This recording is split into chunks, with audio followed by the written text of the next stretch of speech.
আমরা মানুষকে ডেকে ডেকে শোনাই, শোনো না গো আমার নবী ছোটবেলায় কেমন ছিল। আমার নবী যখন আম্মা জানের গর্ভে ছিলেন, আম্মা জান তখন কি বলেছিলেন শোনো।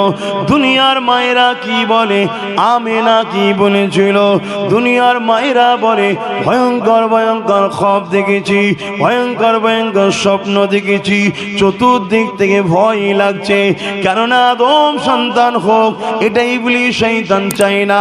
এই ক্ষতি করার জন্য মায়েদেরকে খব দেখায়, আচমকা ভয় খেয়ে গেলে মায়ের বাচ্চাটা নষ্ট হয়ে যাবে।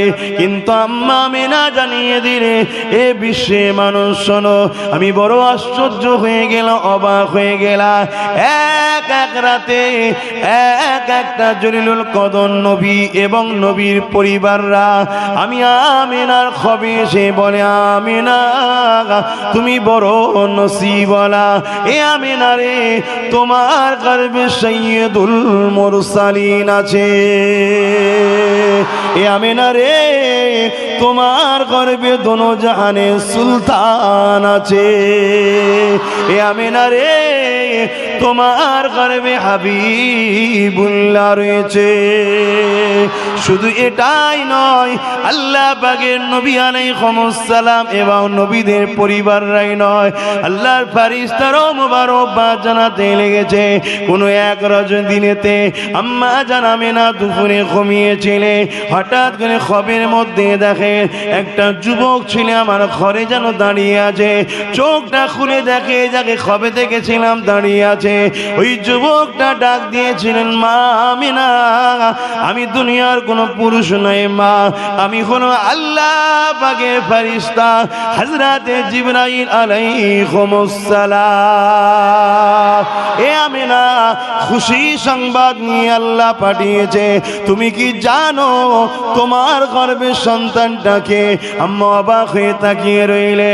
জিবরাইল বলতে লেগেছে, আম্মা আপনার গর্ভে যে সন্তানটা আছে উনি অন্য কেউ নয়, উনি হলেন আল্লাহ পাকের দোস্ত আখিরি নবী হয়েছে। আর একটা খুশি সংবাদ হলো আমেনা আপনার বাচ্চার নাম দুনিয়ার কেউ রাখবে না, এই বাচ্চার নাম বানানেওয়ালা আল্লাহ মুহাম্মদ রেখেছে।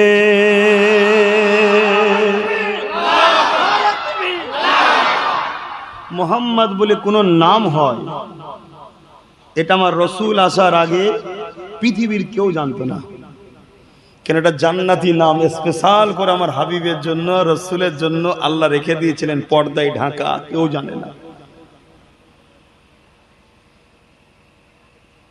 এইটা আমরা লোককে শোনাই, এই যে শোনাচ্ছি আপনারা পাপ করছেন না আমি পাপ করছি? আপনাদের কথা কোনো শুনে খুশি হচ্ছেন না বেজার হচ্ছেন? এই যে খুশিটা হচ্ছেন, কেন খুশি হচ্ছেন? যতটা না রসুলের প্রশংসা হচ্ছে তার থেকে বেশি প্রশংসা আল্লাহর হচ্ছে। যদি বলেন কেন?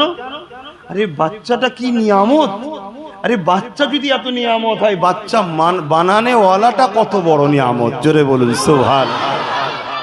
বাচ্চার যদি এত মাকাম হয়, তাহলে যিনি এই মাকাম ওয়ালাটাকে তৈরি করেছে তিনি তাহলে কত সম্মানীয়। এটাই তো হয়তো নাকি?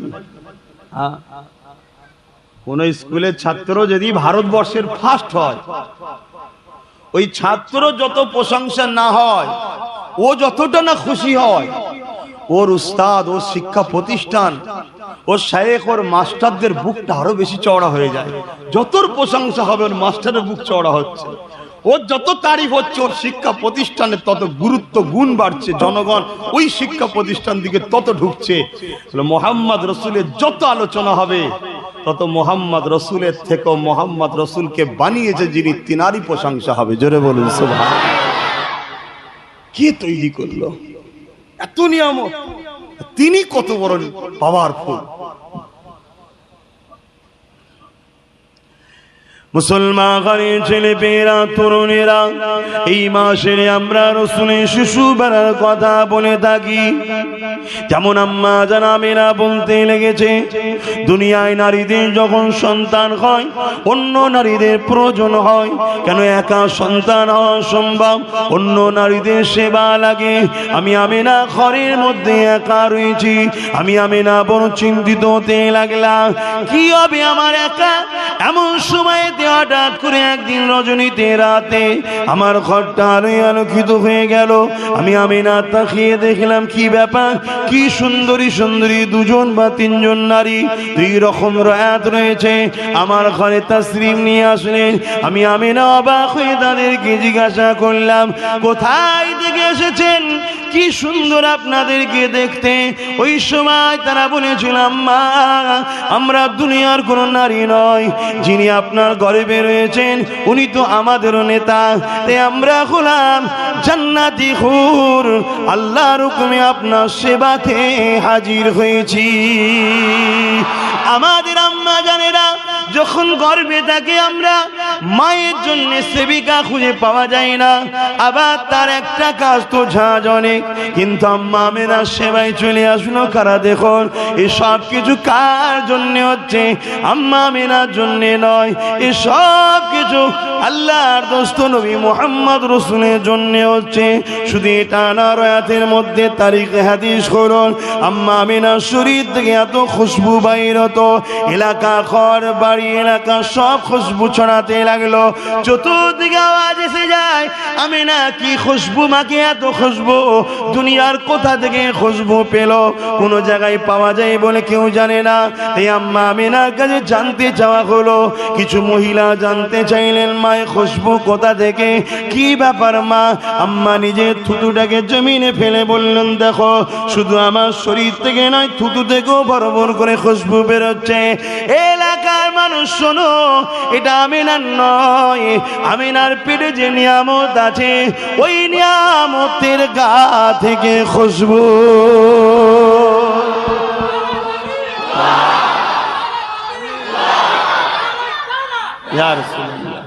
এই যে খুশি হয়ে গেল, নারে তাকবীর, আল্লাহু আকবার, নারে তাকবীর।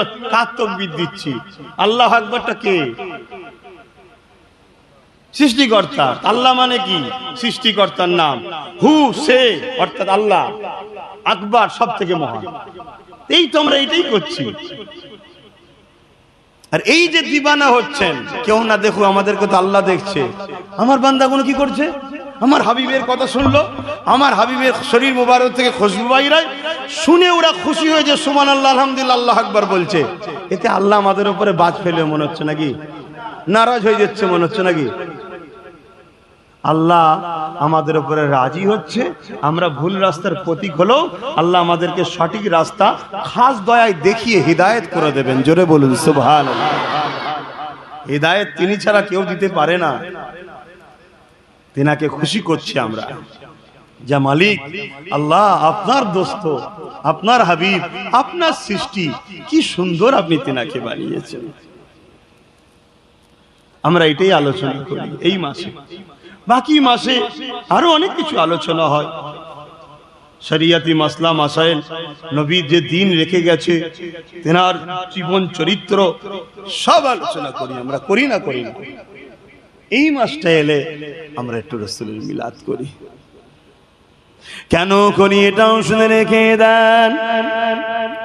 আল্লাহ নবী চাচা যান হযরতে আব্বাস রাদিয়াল্লাহু তাআলা হুজুর আমার নিজের এলাকার মানুষদের ঘরে নিয়ে একটা মজলিস তৈরি করেছিল, আলোচনা ওয়াজের মজলিস।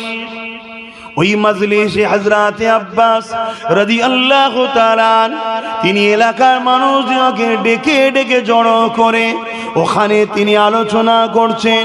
কি আলোচনা করতেছিলেন?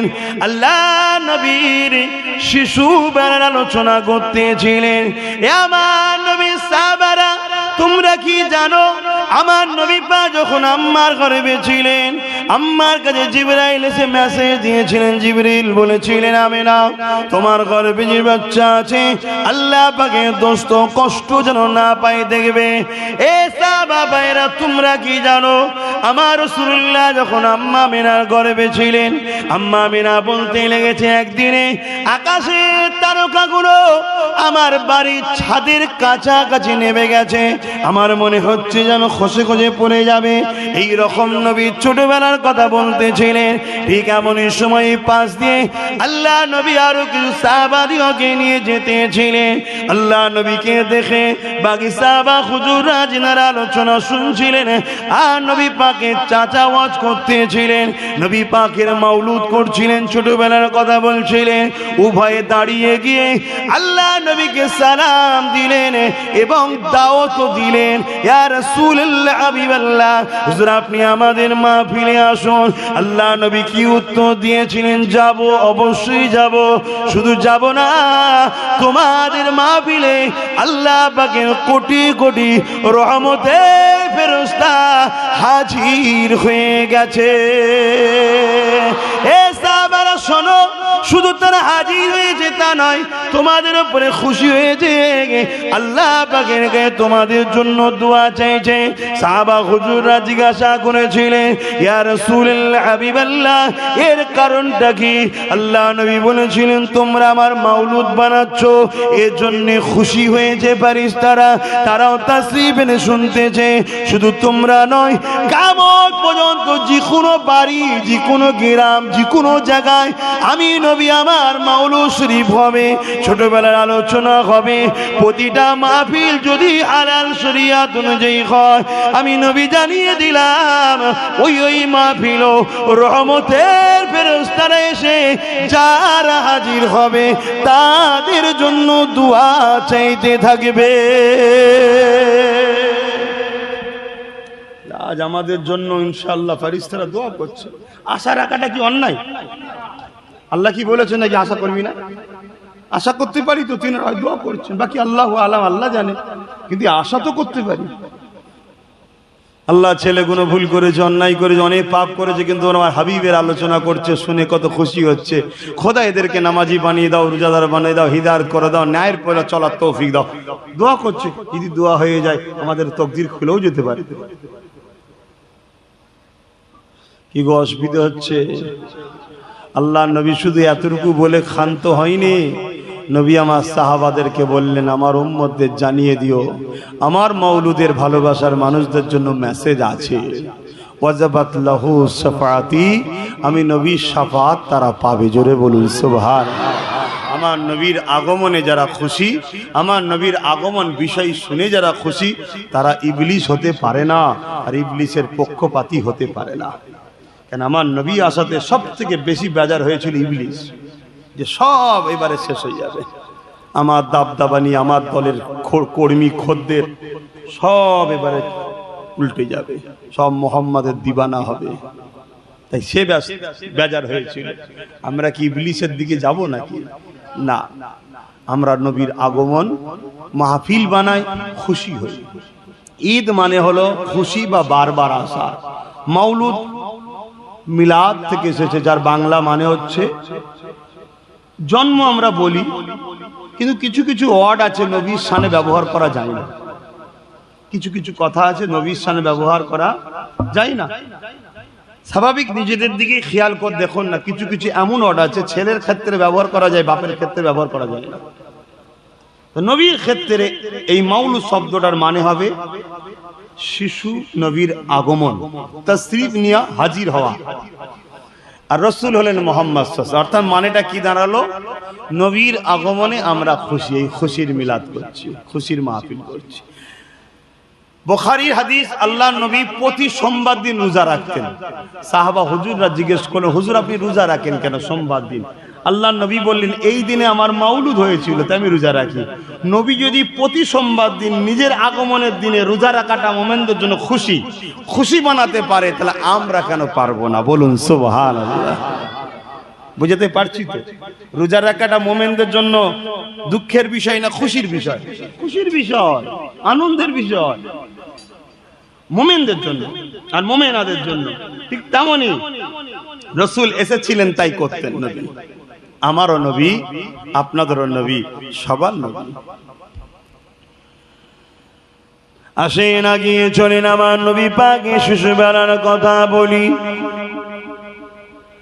আম্মা জানামেরা বলতে লেগেছে আমার বাচ্চা দুনিয়া জমিনে আসবে। সারা রাত আমি জেগে জেগে কাটিয়ে দিলাম। যখন সুবেশা থেকে সময় এসে যাচ্ছে আমি আমিনা চোখ আর খুলে রাখতে পারলাম না। একটু তন্ত্রা মতো এসে গেল, চোখটা বন্ধ হয়ে আসলো। হঠাৎ করে শরীরের মধ্যে একটা ঝাঁকুনি দিল।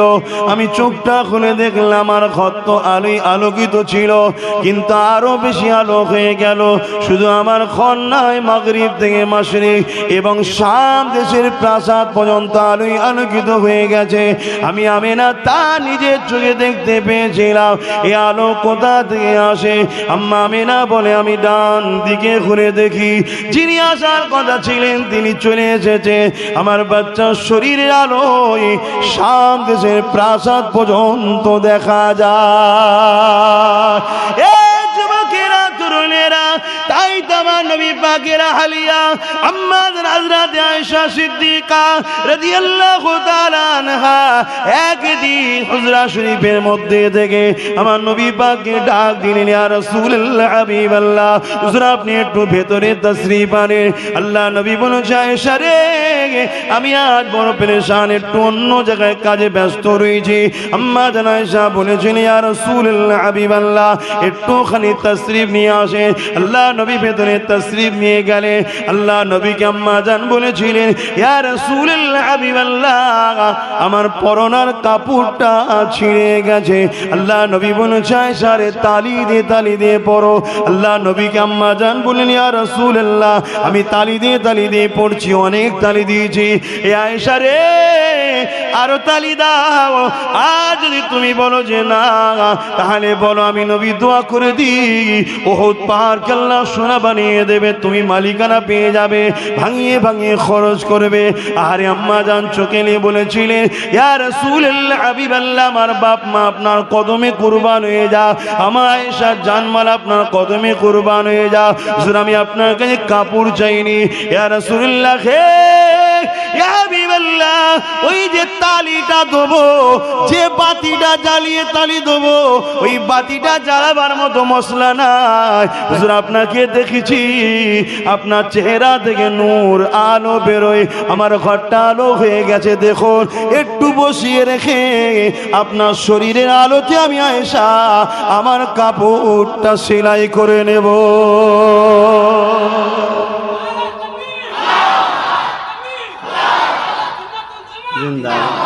এখানে একটা কথা বলে দিই, আমার নবী কিন্তু দোনো জাহানের শাহিনশাহ সুলতান।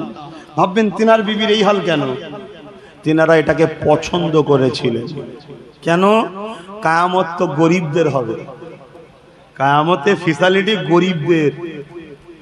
গরিবরা কিয়ামতের দিন এত ফ্যাসিলিটি পাবে, সেদিন মনে এখানে এসে বলেছিলাম আজকে বলবো।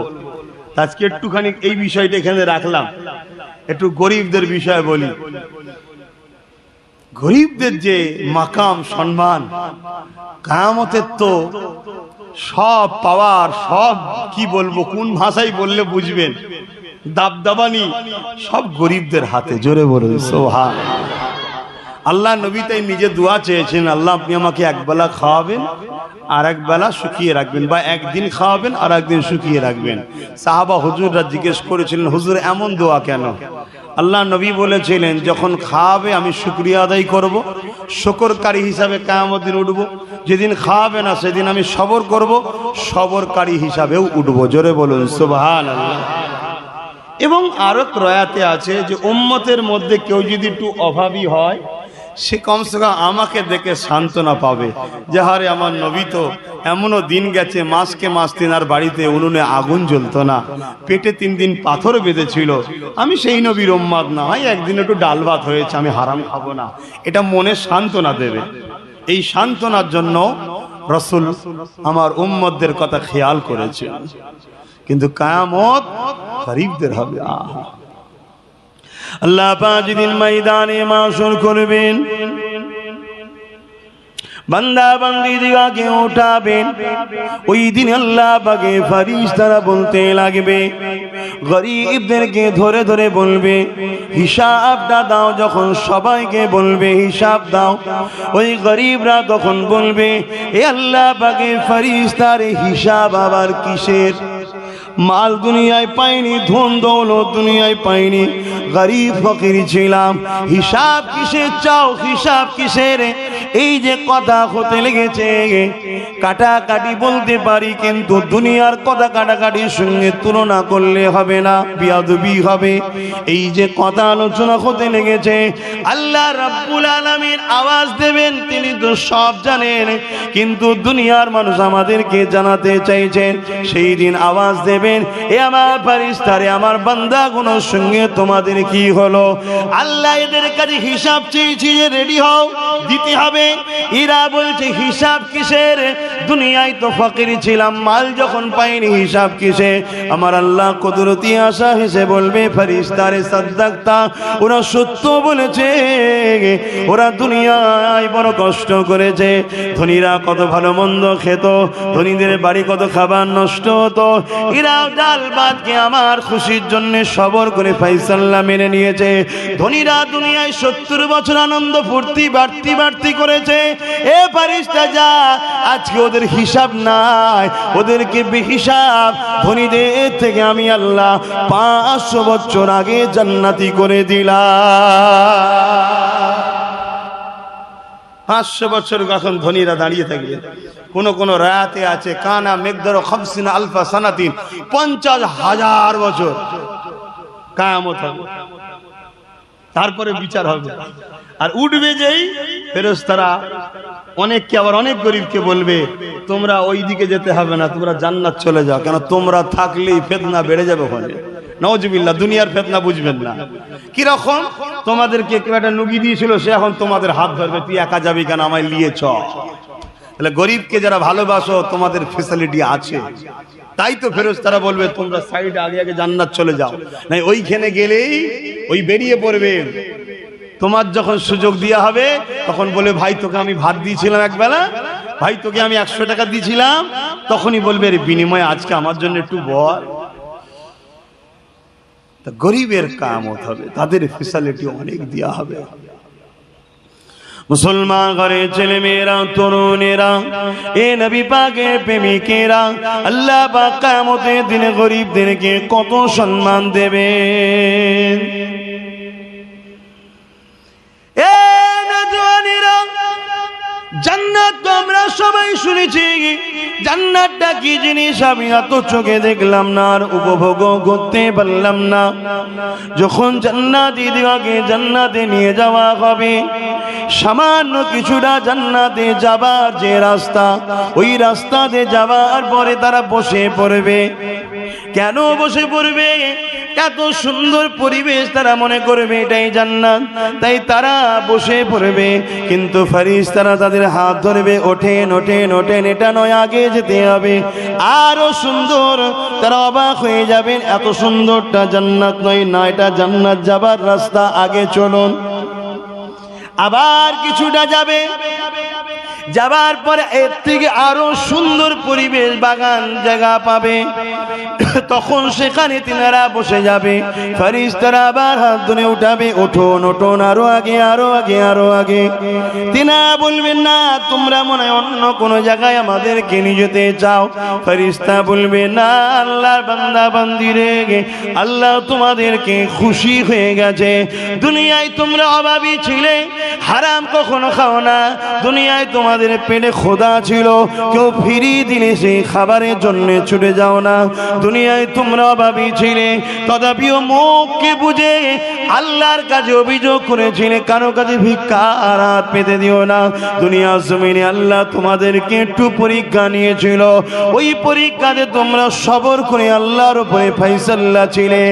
আজ তোমরা এই জন্য জান্নাতি পেয়ে গেছো, তোমাদের চিন্তা নাই, আগিয়ে চলো।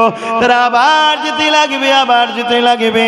যেটা প্রকৃত জান্নাত, ওই জান্নাত, এই আসমান জমিন এত বিশাল বিশাল, এক একজনকে জান্নাত দেওয়া হবে। আপনার জান্নাত আলাদা হবে। আপনার আব্বু যদি জান্নাতি হয় আল্লাহ যেন করেন, তিনার জান্নাত আলাদা হবে। আপনার ভাইয়ের জান্নাত আলাদা হবে, আপনার বোনের জান্নাত আলাদা হবে। যদি আল্লাহ গোলামকে নবীর দেয়, আল্লাহর এই দাসকে যদি দেয়, আমারও জান্নাত আলাদা হবে। এক একটা জান্নাত এই বিশাল পৃথিবী আসমানের মতো আপনাদের মাথায় যেতে পারে, এত বড় জায়গা কোথায় রয়েছে। কিন্তু আল্লাহর কুদরতকে বিশ্বাস করুন, শুনুন, এই প্রথম আসমানের কাছে এই পৃথিবীটা হলো একটা ফুটবলের নাই ছোট, আর প্রথম আসমান থেকে দ্বিতীয় আসমানটা একটা ফুটবলের নাই ছোট। এই রকম শয় শয় হাজার হাজার লাখ লাখ গ্যালাক্সি আল্লাহ পাকে রয়েছে। এ আমার যুবক শুনে রেখে দাও, সেই জান্নাতের আশা করো, দুনিয়ার মায়া জালে জড়িয়ে যেও না। এটা লোভের জায়গা, এটা লালসার জায়গা। এই লোভ লালসা পুরাই থেকে বাঁচিয়ে এক আল্লাহ দাসত্ব করো, নবী মুহাম্মদ রাসূলকে ভালোবাসো, পিয়ার করো, তিনাকে সম্মান করো, তিনার সুন্নাতকে ফলো করো, তাহলে এই বিশাল জান্নাত পাবে। এক এক দিন এক একজনের জান্নাতে দাওয়াত থাকবে। কোন দিন তোমরা আমাকে দাওয়াত দেবে, আমি তোমাদের দাওয়াত দেবো ইনশাআল্লাহ। কোন দিন ভাই ভাইকে দাওয়াত দেবে, কোন দিন ভাই বোনকে দাওয়াত দেবে। এইভাবে এক এক দিন দাওয়াত থাকবে। আর প্রতি শুক্রবার দিন আমার আল্লাহ পাক তিনি তিনার পক্ষ থেকে প্রতিটা জান্নাতীকে দাওয়াত দেবে। ওই দিন স্পেশাল থাকবে কি, আল্লাহ পাক স্বয়ং নিজে খানা খাওয়ার আগে খোদা নিজে আর রহমান সূরা রহমান তিলাওয়াত করে শোনাবে। আরো জোরে বলো আল্লাহু আকবার। এই যুবক, এসব স্বপ্ন দেখো, এই দুনিয়া এসব ধোঁকা। দুনিয়ার যে নাচ দেখছো ধোঁকা, কিচ্ছুই নেই। দুনিয়ার যে সিঙ্গার দেখছো কি, কিছুই নয়। তবে দুনিয়ায় যা করেছে ইবলিস তার চেলাদের নিয়ে, সব কিন্তু কোরআন থেকেই টালি করে জান্নাতে যা আছে সেইগুলোকেই দুনিয়াতে তৈরি করে আমাদের ঘরে এই দুনিয়ার জান্নাতটা ধরাচ্ছে, যাতে আখেরাতের জান্নাত ফসকে যাক। কেন, জান্নাতেও সিঙ্গার আছে, জান্নাতেও তোমাকে আনন্দ দিবার জন্য হুর রাখা আছে, তোমার জন্য পুরস্কার। জান্নাতে যারা তোমাকে সিঙ্গার যারা শোনাবে, গিয়ে এই গাওয়ার পরে যখন শুনবে, তারা জান্নাতীরাই বলবে যে আল্লাহ, যদি মৃত্যুর কোনো সিস্টেম জান্নাতে থাকতো, এদের সুর এত সুন্দর, সুরের দিওয়ানা হয়ে আমরা মারা যেতাম। জোরে বলুন সুবহানাল্লাহ। দুনিয়ায় কি ঘেউ ঘেউ ঘেউ ঘেউ শুনতে যাও, কোরআন শোনো, আল্লাহ ওয়ালাদের আলোচনা শোনো, সুন্নাতে নববীর আদর্শের গজল শোনো, আর জান্নাতে তাহলে পাবে। জান্নাতে বিশাল বিশাল সোনা রূপো হিরে খচিত চেয়ার থাকবে। ওই চেয়ারে তুমি হালান দিয়ে বসে থাকবে। তোমার সামনে পায়ের দিকে দুটো কি বলে হোর, কোমরের দিকে হোর, মাথার দিকে দুটো হোর। তোমার খাদেমা আল্লাহ তোমার জন্য তৈরি রেখেছে। তারা তোমাকে বিভিন্ন রকম জান্নাতি যে সিস্টেম, সেই সিস্টেমে তোমাকে, ভাই যেদিন যাবো সেদিন ইনশাল্লাহ ভালো ধরে বলবো ইনশাল্লাহ। এখন বেশি কিছু বলতে এইসব ভাষাগুলো দুনিয়ার ভাষার সঙ্গে তো মিলানো যায় না, না, ওই জন্য ভাষা খুঁজে পাচ্ছি না কোন ভাষায় তোমায় বোঝায়। তবে তারা যখন দুনিয়ায়, আমরা অনেকে বলি লাইটিং দেখতে গেছি, অনেকে বলে না যে লাইটিং দেখতে, কি লাইটিং দেখতে গেছি? জান্নাতে তোমার জন্য যে মনোরম লাইটিং তৈরি করা হবে, একবার যখন তারা পা মারবে, ওই পায়ের তালের সঙ্গে একটা লাইট জ্বলবে, লক্ষ লক্ষ রকম ডিজাইন হতে থাকবে। জোরে বলুন সুবহানাল্লাহ। আর একবার যেটা হয়ে যাবে সেটা জীবনে কোনোদিন হবে না, ও হতেই থাকবে, চেঞ্জ হতেই থাকবে। তাহলে ভেবে দেখো তোমার মালিক তোমার জন্য কি রেখেছে। বিশ্বাস হয় না? কি গো, বিশ্বাস হয় না? একটা চোখ দেখে এসেছে, একটা চোখ দেখে এসেছে, দেখে এসে আমাদের ঘরে বলছে জান্নাত কিনতে চাও, আল্লাহ দেবে। দুটো জিনিস তোমরা আল্লাহকে দাও, কি, জান আর মালটা দিয়ে দাও, আল্লাহ তার বিনিময়ে জান্নাত দেবে। আর আমি হলাম বীজখানে রয়েছি, আমি নিজের চোখে দেখে এসেছি তোমার জান মালের থেকেও জান্নাত অনেক দামি। জোরে বলুন সুবহানাল্লাহ। কেন, তোমার জান আর মাল এমনি যাবে, তোমার জান আর মাল তুমি যদি বলো দেবো না আল্লাহকে জান, তুমি কি সারা জীবন বেঁচে থাকবে নাকি? শুধু এমনি নেবে। আর তুমি যদি বলো খুশি মনে দিয়ে দিলাম, তিনি নিয়ে গিয়ে যত্ন করে জান্নাতে রাখবে, কেন এটা আমাকে উপহার দিয়েছে, আমার ভালো জায়গায় রাখবো। আর যখন দিবে না তখনও নেবে, নিয়ে গিয়ে জাহান্নামের একটা গর্তে রাখা। আর তোমার যে মাল ধন দৌলত ওটা তো আল্লাহই দিয়েছে, তুমি যদি বলো দেবো না তাও তিনি নেবে। তুমি নিঃশ্বাস ফুরিয়ে গেলে সব তোমার আর থাকবে নাকি? হ্যাঁ শেষ। আর দুনিয়াতেই যদি একটা বিমার দিয়ে দেয় ওর পিছনেই শেষ। আর তুমি যে খুশি মনে তার রাস্তায় দাও, গরিবকে সেবা করার জন্য দাও, মা বাপের পিছনে খরচ করো, স্ত্রীর পিছনে খরচ করো, বাচ্চাদের পিছনে খরচ করো, সব তার রাস্তায়। বাচ্চাদেরকে ভালো মন্দ খাওয়াও, ভালো কাপড় দাও, পড়াশোনার জন্য খরচ করো, মা বাপকে খরচ করো, বাপের হাতে নজরানা দাও, মায়ের হাতে নজরানা দাও, উলামাদের হাতে নজরানা দাও, বা দিনের মসজিদ মাদ্রাসা বা গরিব অসহায় মানুষের পিছনে খরচ করো। সে যদি অন্য ধর্মেরও গরিব হয়, যা আল্লাহর সৃষ্টি ফেঁসে গেছে বিপদে পড়ে, তাকেও যদি দাও, এ সবটাই কিন্তু আল্লাহর রাস্তায় খরচ হবে। এর বিনিময়ে আল্লাহ তোমাকে জান্নাতে সুন্দর একটা ঘর, নিয়ামত ভরা জীবন দেবে। জোরে বলুন সুবহানাল্লাহ। এসব একটা চোখ দেখে এসছে। এই মাসে যিনি এসেছিলেন তিনি হলেন মুহাম্মদ রাসূল সাল্লাল্লাহু আলাইহি ওয়াসাল্লাম, তিনি দেখে এসেছেন।